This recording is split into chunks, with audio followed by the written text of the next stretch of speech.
Seiñ Raij Ialong mynta sngi kala pynkut ia lehñiam Behdeiñkhlam shisien shisnem jong hapdenng jingiphuh iphieng balawan ïashim mynta khun Seiñ Raij Ialong yakirot balawan ra mynta sngi kila don haduh shipho teli badhadin jing syat harin kat kakmen karisa kaput katem yakatang muri kabom lalek no ikirot hakajaka balakhot ke Tre-Pyrda aitnar haba phai jing lehñiam kalalong kabayat bet yat rinti nadu kabasdang bad mynta sngi pynkut lawan Sakhi lang da Myntri Rangbah ka Jylla ukon rat kisang ma hakasin kabaningkong kum ukong san hakajing don lang usumbut Myntri Rangbah ma Sniawbhalang Dhar Elaka ka Jowai ma Wailadmiki Shylla Damanbait Lamare MLA ka Umroy ka Santa Mary Shylla MLA udaloy ka Elaka Jowai ma Puramon Kynjing Waheh Wasan bat kiwede bala syakot ngobha nakaliang ukong san haba ajing keren hakani kesngi ulakular banyarap kat kum ke memorandum bala IT da ka Seiñ Raij Ialong bat ka dorbar shnong ban pen bhapen miat ya usurok nadu main road syadu ka jaka jengok kai ka Ialong Park hakabaya dai bat ki jaka pet ka gallery ka Tre-Pyrda aitnar nakaliang Myntri Rangbah ulakular banyarap yakani ka jing dawa to me that he would require the road to be built, the road that comes from the main road all the way here to Ialong Park. And the Honorable MLA has been very particular that this road and another few roads in this village need to be developed. Let me assure you, I have discussed this matter with our PWD department that we will be making this road also, and we commit that this road also will be constructed for the benefit of the area. So without taking much time, I would want you to continue with the festival. Once again, I wish you all a very happy Behdeiñkhlam festival. Terpal isa kuman wo urarbat ship ni sarwan burom yung ide amlang legacy kau kongsan yung legacy terpang yile uman ke history de bawa ya the first ship ni sarwan visit ya Ialong Raij Ialong since the state of the state of Meghalaya.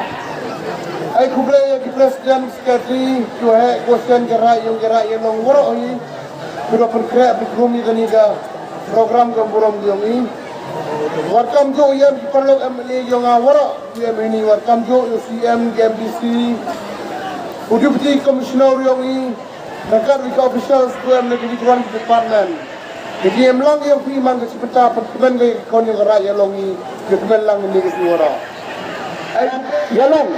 is not only rich in culture but has a very huge potential in terms of tourism. But still we need a lot of infrastructure development,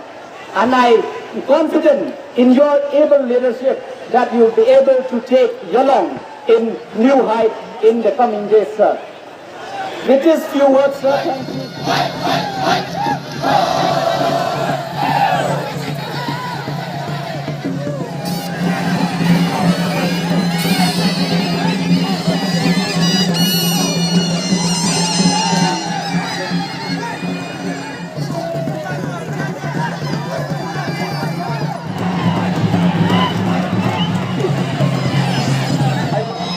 Yang kelihatan dan cuci merah diseret apa yang komitmen ube beserta lah itu tentu lah itu bahagian dia cuci kesini kemat tebal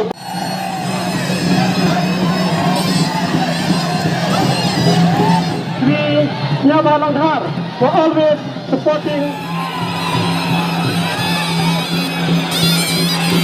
campaign kepada emlang hak ini ketau. Thank